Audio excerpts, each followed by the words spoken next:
ఇది Python 30 days challenge fourth day అండి. So, ఈరోజు క్లాస్‌లో మనం కొన్ని స్ట్రింగ్స్ మెథడ్ గురించి చూద్దాం. ప్రీవియస్ క్లాస్‌లో వేరియబుల్స్ గురించి చూసాం గదా! వీడియోలోకి ఎళ్ళబోయే ముందర మన ఛానెల్‌లో కోడింగ్ రిలేటెడ్‌వి, సాఫ్ట్‌వేర్ జాబ్స్ రిలేటెడ్ కంటెంట్ వచ్చిద్దండి. ఎవరైనా సబ్స్క్రైబ్ చేసుకోకపోతే మన ఛానెల్‌కి సబ్స్క్రైబ్ చేసుకోండి. అలాగే మన వీడియోస్ నచ్చితే లైక్ చేయండి. మీ ఫ్రెండ్స్‌తో కూడా షేర్ చేయండి. నాకు కొంచెం రీచ్ వచ్చిద్దండి. ఇప్పుడు క్లాస్‌లోకెళ్ళామంటే నేను స్ట్రింగ్స్ కోసం అని చెప్పేసి నేను సెపరేట్‌గా ఇంకో కొత్త ఫైల్ తీసుకున్నాను. strings.py అని. కొన్ని ఇంపార్టెంట్ స్ట్రింగ్ మెథడ్స్ చూద్దాం అనమాట. ఫస్ట్ వచ్చేసి ఏం చేద్దామంటే 2 వేరియబుల్స్ తీసుకుందాం. ఫస్ట్ నేమ్ అంజి,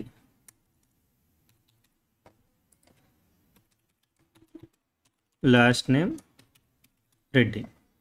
ఇప్పుడు మనం కొన్ని వెబ్సైట్స్‌లో ఇస్తూ ఉంటాం కదా, ఫస్ట్ నేమ్, లాస్ట్ నేమ్ ఇలాగా. వాటన్నిటిని కలిపి వాళ్ళు డిస్ప్లే చేస్తారు కదా. అంటే ఫస్ట్ నేమ్ వేరియబుల్ ఉండే వాల్యూని, లాస్ట్ నేమ్ వేరియబుల్ ఉండే వాల్యూని రెండింటిని కంబైన్ చేస్తారనమాట. ఇప్పుడు అలా కంబైన్ చేయాలంటే ఎలా చేస్తాము? దీన్నే కన్కాటినేషన్ అంటామండి. మనకి ఏవైతే వేరియబుల్స్ ఉన్నాయో ఆ వేరియబుల్ ప్లస్ అలాగే ఇలా సింపుల్గా ఆ వేరియబుల్స్ మధ్యలో ఇలా ప్లస్ సింబల్ పెట్టేసామంటే ఈ రెండిట్లో ఉండే వాల్యూస్ కంబైన్ అవుతాయి అన్నమాట. ఒకసారి ప్రింట్ చేసి చూద్దాము. Print full name. దీన్ని రన్ చేయాలంటే ఎలాగా? టెర్మినల్ ఓపెన్ చేసి పైథాన్ స్పేస్ మన ఫైల్ నేమ్ ఏముంది? strings.py. ఇదిగోండి అంజిరెడ్డి అని ప్రింట్ అయింది. ఈ రెండు వీటిలో ఉన్న వాల్యూస్ కంబైన్ అయ్యి ఈ వేరియబుల్లో సేవ్ అయినాయి అనమాట. ఇప్పుడు అంజీకి రెడ్డికి మధ్యలో స్పేస్ లేదు చూసారా? ఇలా స్పేస్ ఇవ్వాలనుకోండి.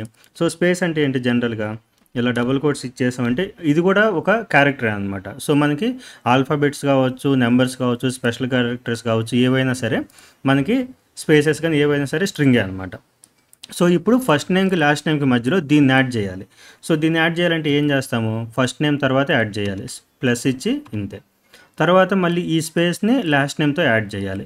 మధ్యలో ప్లస్. అంతే. మీరు ఏవైతే అన్నీ కలపాలనుకుంటున్నారో వాటన్నిటికి మధ్యలో ఇలా ప్లస్ ఇచ్చేస్తే వెళ్ళిపోండి. అదే కన్కాటినేషన్ అనమాట.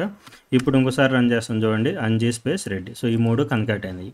అంటే ఇలా వేరియబుల్స్లో ఉన్న వాల్యూస్ని కన్కాటినేట్ చేయొచ్చు. వేరియబుల్స్ ప్లస్ డైరెక్ట్ ఇలా స్ట్రింగ్స్ కూడా మనం కన్కాటినేట్ చేయొచ్చు అనమాట. ఇది ఫస్ట్ది, ఇంపార్టెంట్ది. తర్వాత ఇంకోటి ఏంటంటే ఇప్పుడు మన వెబ్సైట్లోకి లాగిన్ అవ్వాలని చూస్తున్నారు. ఇప్పుడు లాగిన్ అయ్యేటప్పుడు ఏం చేస్తారు? పొరపాటున స్టార్టింగ్లో కానీ ఇదిగోండి ఇలా ఎండింగ్లో కానీ ఇలా స్పేసెస్ ఇచ్చామనుకోండి, మనకి డేటాబేస్లోకి వెళ్ళినప్పుడు ఏమైంది? డేటాబేస్లో స్టోర్ అయ్యి ఉంటాయి కదా, మనం ఇచ్చిన కాంటాక్ట్ అనుకుంటాం. కానీ ఇలా ఎండింగ్లో ఇలా స్టార్టింగ్లో స్పేసెస్ రావడం వల్ల మనకి ఏంటంటే దీని కంప్లీట్ వాల్యూయే మారిపోయింది. డేటాబేస్లో మనం చెక్ చేసినప్పుడు ఇన్వాలిడ్ క్రెడెన్షియల్స్ అని చూపించింది అనమాట. దీన్ని మనం ఎలా సాల్వ్ చేస్తామంటే, యూజర్ ఏదైనా సరే టెక్స్ట్ బాక్స్లో డేటా ఎంటర్ చేసినప్పుడు స్టార్టింగ్లో ఎండింగ్లో ఉండే స్పేసెస్ని రిమూవ్ చేస్తామన్నమాట. అలా చేయాలంటే ఎలా చేస్తామో చూద్దాం. ఎగ్జాంపుల్ చూడండి. Email equal to double quotes లోపల కాపీ చేసుకొచ్చింది ఇచ్చా. ఇక్కడ చూసారా? స్టార్టింగ్లో స్పేస్ ఉంది, ఎండింగ్లో స్పేస్ ఉంది.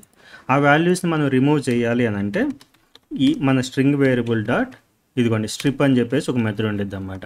ఇది ఏం చేసిద్ది అంటే స్టార్టింగ్ ఎండింగ్లో ఉన్న స్పేసెస్ని రిమూవ్ చేసిద్ది. రిమూవ్ చేసిన తర్వాత ఈ వాల్యూని మనం ఎక్కడో చోట స్టోర్ చేసుకోవాలన్నమాట. ఇప్పుడు ఈమెయిల్ డాట్ స్ట్రిప్ అన్నాం కదా, ఈ ఈమెయిల్ వేరియబుల్లో ఉన్న వాల్యూస్లో స్పేసెస్ని రిమూవ్ చేసిద్ది, కానీ ఈ ఈమెయిల్ వేరియబుల్లో అప్డేట్ చేయదన్నమాట రిమూవ్ చేసిన కొత్త వాల్యూని. అందుకే మనం మళ్ళీ తిరిగి ఆ వేరియబుల్ లోపలే స్టోర్ చేసుకుంటాం. ఇప్పుడు ఏమైంది? ఈమెయిల్ అనే ఒక వేరియబుల్లో ఇలా స్ట్రిప్ చేయగా మనకి ఏదైతే వచ్చిందో ఆ వాల్యూని తీసుకొచ్చి స్టోర్ చేస్తున్నాం. ఇప్పుడు ప్రింట్ చేద్దాం చూడండి ఇక్కడ. Print email. మనకి ఇప్పుడు ఆ స్పేసెస్ అన్నీ వెళ్ళిపోతాయి అన్నమాట. ఇదిగోండి చూడండి. మనకి ఇది అర్థం అవ్వాలంటే ఇంకోసారి పైన మనం స్ట్రిప్ చేయబోయే ముందర ఒకసారి ప్రింట్ చేసి చూద్దాం. Print email. ఇదిగోండి ఇక్కడ చూసారా? స్టార్టింగ్లో స్పేస్ మనకు అర్థమవుతుంది, ఇలా ఎండింగ్లో. ఇదన్నమాట. తర్వాత ఏమైంది? ఇంకో ఇంపార్టెంట్ది ఏంటంటే పాస్వర్డ్ చూసారా? పాస్వర్డ్ నేను ఇలా ఇచ్చా. ఏమనంది? మినిమం 8 క్యారెక్టర్స్ అంది. ఇక్కడ ఏం జరిగింది? మనం ఈ టెక్స్ట్ బాక్స్లో ఎంటర్ చేసి ఎన్ని క్యారెక్టర్స్ ఎంటర్ చేసామో కౌంట్ చేస్తుంది. పాస్వర్డ్ అంటే ఏంటి? ఆల్ఫాబెట్స్, స్పెషల్ క్యారెక్టర్స్, నెంబర్స్ అన్నీ ఉంటాయి. అంటే అది కూడా స్ట్రింగ్ అనమాట. ఇప్పుడు ఏం చేస్తాం ఇక్కడ? ఈ స్ట్రింగ్ లోపల ఎన్ని క్యారెక్టర్స్ ఉన్నాయో కనుక్కోవాలి. ఎలా కనుక్కుంటాం? దానికోసం మనం ఏం చేస్తామంటే ప్రింట్ ఇచ్చేస్తాం. అంటే ఎన్ని క్యారెక్టర్స్ ఉండే ఐడెంటిఫై చేయడానికి మనం ఏం చేస్తామంటే ఇదిగోండి ఈ లెంత్ అనే దాన్ని యూజ్ చేస్తాం, LEN అనమాట. సో దానికి మనం స్ట్రింగ్ వేరియబుల్ని ఇచ్చాము అని అంటే ఈ వేరియబుల్ లోపల ఉన్న టెక్స్ట్లో ఎన్ని క్యారెక్టర్స్ ఉన్నాయో అది మనకి కౌంట్ చేసి ఇచ్చిద్ది అనమాట. ఇదిగోండి 25 ఉన్నాయి అంట. అదే ఇప్పుడు ఇక్కడ ఫస్ట్ నేమ్ అని ఇస్తాను, ఫస్ట్ నేమ్ అంజి 4 కదా, 4 రావాలి మనకి అక్కడ. ఇదిగోండి 4. సో అంటే మనకి ఇచ్చిన స్ట్రింగ్లో ఎన్ని క్యారెక్టర్స్ ఉన్నాయో కనుక్కోవాలనుకున్నప్పుడు మనం ఈ లెంత్ అనే దాన్ని యూజ్ చేస్తాం. సో ఇలాగ. అలాగే మనం ఇప్పుడు కొన్ని వెబ్సైట్స్లో కూపన్ కోడ్స్ వస్తూ ఉంటాయి మనకి. సో ఇప్పుడు SSCO 10 ఇదిగోండి. సో సాఫ్ట్వేర్ స్కూల్ 10% మన కోర్సుల మీద 10% డిస్కౌంట్ ఇస్తున్నాం అనుకోండి. ఇలా ఒక కూపన్ కోడ్ ఇస్తారు. ఆ కూపన్ కోడ్ తీసుకెళ్ళి మనం కోర్సు కొనేటప్పుడు ఆ టెక్స్ట్ బాక్స్లో ఇస్తాం. సో అక్కడ కొన్నిసార్లు ఏమవ్వచ్చు, ఇలా SSCO అని చెప్పేసి ఇవ్వచ్చు, లేకపోతే capital S small s CO ఇలా అని కూడా ఇవ్వచ్చు. ఇదిగోండి. సో మనకి యూజర్ దాన్ని ఎలా ఎంటర్ చేస్తారో తెలియదు. ఇక్కడ యూజర్ మనకి ఎలా ఎంటర్, మనం SSCO 10 అని చెప్పేసి ఇస్తాం, మీరు క్యాప్స్ ఎంటర్ చేయాలి, ఓన్లీ స్మాల్ ఎంటర్ చేయాలని చెప్పేసి మనం ఎక్కడ చెప్పం కదా, చెప్పకూడదు అన్నమాట. యూజర్కి కన్వీనియంట్గా చూసుకోవాలి. సో యూజర్ దాన్ని స్మాల్లో ఎంటర్ చేసినా క్యాప్స్లో ఎంటర్ చేసినా సరే అది మనం ప్రాపర్గా చేసుకోవాలన్నమాట. సో ఈ రిక్వైర్మెంట్లో మనకి ఏముంటాయి అంటే, మనకి ఇన్పుట్గా వచ్చే టెక్స్ట్ని అయితే క్యాపిటల్ లెటర్లో కానీ, అంటే కంప్లీట్ క్యాప్స్లో కానీ, కంప్లీట్ స్మాల్లో కానీ కన్వర్ట్ చేసుకోవాల్సి వస్తుంది కొన్నిసార్లు. సో ఎగ్జాంపుల్కి ఇదిగోండి. So coupon code equal to ఇదిగోండి SSCO ఇదిగోండి SSCO October, startup school October అనమాట. సో దీని మొత్తాన్ని ఇప్పుడు కంప్లీట్ క్యాప్స్లోకి మార్చాలంటే ఎలా చేస్తాం? సో మన కూపన్ కోడ్ డాట్ ఇదిగోండి అప్పర్ అని చెప్పేసి ఒక మెథడ్ ఉండిద్ది అనమాట. ఇదేం చేసిద్ది అంటే, ఇక్కడ ముందర ఏదైతే స్ట్రింగ్ నేమ్ ఇచ్చామో దాని లోపల ఉండే వాల్యూస్ అన్నిటిని అప్పర్ కేసులోకి మార్చిద్ది కానీ ఈ వేరియబుల్లోకి అప్డేట్ చేయదు అన్నమాట, మనమే చేసుకోవాలి. అంటే క్యాప్స్లోకి మారిన కొత్త వాల్యూని మళ్ళీ ఇలా వేరియబుల్ ఇచ్చేసామంటే ఆ వేరియబుల్లోకి వెళ్ళి స్టోర్ అవుతాయి అనమాట. సో దీన్ని మనం ప్రింట్ చేసి చూద్దాం. సో ప్రింట్ కూపన్ కోడ్ ఇదిగోండి SSCO. మన క్లాసులు షార్ట్గా పెట్టాలనుకుంటున్నాం కదా, 7 minutes ఉంది. ఇదిగోండి. So coupon code upper. అదే మనం లోయర్ కేసులో కన్వర్ట్ చేసుకోవాలనుకుంటే, so coupon code equal to అందులో ఉన్న కూపన్ కోడ్ని మనం ఇలా లోయర్ అని చెప్పేసి ఇచ్చేసామంటే లోయర్ కేసులోకి మార్చిచ్చేస్తుంది. మళ్ళీ దీన్ని ప్రింట్ చేద్దాము, సేవ్ చేద్దాం, control S, upper arrow press చేయండి, ప్రీవియస్ కమాండ్ వచ్చింది. ఇదిగోండి రన్ చేస్తే సో అప్పర్ కేసులోకి లోయర్ కేసులో కన్వర్ట్ చేస్తుంది. సో ఇప్పుడు యూజర్ ఎలా అయినా ఇవ్వనివ్వండి, మన బ్యాక్ ఎండ్లో ఎలా అయితే ఉందో, మన బ్యాక్ ఎండ్లో అప్పర్లో ఉందనుకోండి, యూజర్ ఎంటర్ చేసిన అప్పర్ కేసులోకి మారుస్తాం. మన బ్యాక్ ఎండ్లో లోయర్ కేసులో ఉందనుకోండి, యూజర్ ఎంటర్ చేసిన లోయర్ కేసులోకి మార్చుకుని మన దగ్గర ఉండే వాల్యూస్తో కంపేర్ చేసుకుంటాం అనమాట. సో చాలా చాలా సింపుల్. సో అలాగే ఇంకొన్ని 2 ఇంపార్టెంట్వి ఉన్నాయి. సో కొన్నిసార్లు ఏమైందంటే మనకి ఇచ్చిన ఒక టెక్స్ట్ ఇస్తారనమాట, ఆ టెక్స్ట్లో ఏదో ఒక క్యారెక్టర్ ఉందా లేదా అని చెప్పి ఐడెంటిఫై చేయాల్సి వస్తాయి. కొన్నిసార్లు హ్యాష్ ఉందా లేదా ఏదో ఒకటి మనకి ఐడెంటిఫై చేయాల్సి వస్తాయి అనమాట. అవి ఎలా చేస్తామో చూద్దాం. సో ఇప్పుడు అంజి అని చెప్పేసి ఒక నేమ్ ఇచ్చాను నేను.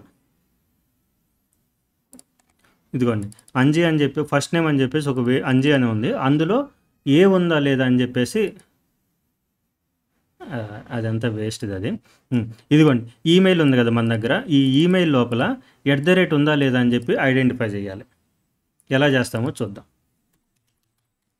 సో ప్రింట్ చాలా సింపుల్ అనమాట. దేనైతే ఫైండ్ అవుట్ చేయాలనుకుంటున్నారో, @ కదా, @ అంటే స్పెషల్ క్యారెక్టర్ అంటే స్ట్రింగ్ కిందకే వచ్చింది. సో ఇన్ ఏ వేరియబుల్లో, ఈమెయిల్ అనే వేరియబుల్లో, అంతే. ఇప్పుడు ఈమెయిల్ అనే వేరియబుల్లో ఈ వాల్యూ ఉందో లేదో చెప్పిద్ది. ఉందా లేదా అంటే ఏంటి, అవునా కాదా. సో మనం ప్రీవియస్ క్లాస్లో వేరియబుల్ది నేను అది కోడ్ డిలీట్ చేయాల్సి వచ్చింది, సారీ అండి. సో ఉందా లేదా అంటే బూలియన్ అనమాట, అవునా కాదా, ట్రూ ఆర్ ఫాల్స్ లాగా. సో ఇప్పుడు రన్ చేద్దాము. @ ఉంటేనేమో ఇదిగోండి ట్రూ అని వచ్చింది. అదే నేను ఇప్పుడు దీన్ని తీసేసి హ్యాష్ ఇస్తా, ఇదిగోండి ఫాల్స్. ఈమెయిల్లో హ్యాష్ అనేదే లేదు. అదే ఇందాక @ ఇచ్చినప్పుడు వచ్చిందన్నమాట. అంటే ఎప్పుడైనా సరే మీకు ఇచ్చిన ఒక వేరియబుల్లో ఒక వాల్యూ ఉందా లేదా అని ఐడెంటిఫై చేసుకోవాలనుకుంటే ఇదన్నమాట. సో ట్రూ ఆర్ ఫాల్స్ ఇచ్చేసింది సింపుల్గా. సో ఇది. అలాగే మనకి కొన్నిసార్లు ఒక డేటాని ఏదో ఒక డేటాని మనం రీప్లేస్ చేయాల్సి వస్తాయి. @ ఉంది. ఇది వేస్ట్ ఎగ్జాంపుల్ కాకపోతే సింపుల్‌గా ఉందని చెప్పి చెబుతున్నాను ఇప్పుడు. ఇది ఇక్కడ @ ఉంది. @ని మనం హ్యాష్‌తో రీప్లేస్ చేయాలి. ఎలా చేస్తాము? ఇదిగోండి. So email equal to email dot replace దీన్ని @ని హ్యాష్‌తో రీప్లేస్ చేస్తాం అనమాట. So print email. ఇదిగోండి కాంటాక్ట్ @ అలా హ్యాష్ అయిపోయింది చూడండి. సో ఈ రెండైతే మనకి రిక్వైర్మెంట్లు వస్తాయి అనమాట. ఒక స్ట్రింగ్లో ఏదో ఒకటి ఐడెంటిఫై చేయాలా, అలాగే ఏదైనా ఉందా దాన్ని రీప్లేస్ చేయాలని చెప్పేసి వస్తూ ఉంటాయి మనకి. సో ఇదండి. సో ఇవేంటంటే మనం చెప్పేవన్నీ అన్ని షార్ట్ క్లాసెస్ అనమాట. అన్ని సింపుల్వి, చాలా ఇంపార్టెంట్వి మాత్రమే చదువుతున్నాను. ఒకసారి మీకు ఒక ఫ్లో కానీ అర్థమైపోయిందంటే మనకి మిగతా పెండింగ్ ఉండే ఆటోమేటిక్గా అవే వచ్చేస్తాయి అన్నమాట. సో ఈ 30 days ఫాలో అవ్వండి. సో పైథాన్ మీకు ఎంత ఈజీగా ఉండిద్దో చూపించేస్తాను. సో అలాగే మన కంటెంట్ నచ్చితే ఈ వీడియోని లైక్ చేయండి, మీ ఫ్రెండ్స్తో షేర్ చేయండి. సో రీచ్ దారుణంగా పడిపోయింది అసలు. సో అలాగే ఎవరైనా సరే రియల్ జాబ్ పర్పస్ కోసం నేర్చుకోవాలనుకుంటే మన దగ్గర పెయిడ్ కోర్సెస్ ఉన్నాయండి. ఒకసారి మన వెబ్సైట్ చెక్ చేయండి. సో దాంతోపాటు సో మీరు వీడియో చూస్తాం కదండి, వీడియో చూసి ప్రాక్టీస్ చేయాలన్నమాట. ప్రాక్టీస్ మీరు ఓన్గా మీరు కోడ్ రాయడం స్టార్ట్ చేసినప్పుడు మీకు కోడింగ్ వచ్చింది. సో మీరు ప్రాక్టీస్ చేయండి. ప్రాక్టీస్ చేస్తున్నారో లేదో కామెంట్ చేయండి. సో మీరు ఎక్కువ మంది ప్రాక్టీస్ చేస్తుంటే నాకు కొంచెం మోటివేషన్ లాగా ఉండేది. థ్యాంక్ యూ సో మచ్ అండి. మళ్ళీ నెక్స్ట్ క్లాస్లో కలుసుకుందాం.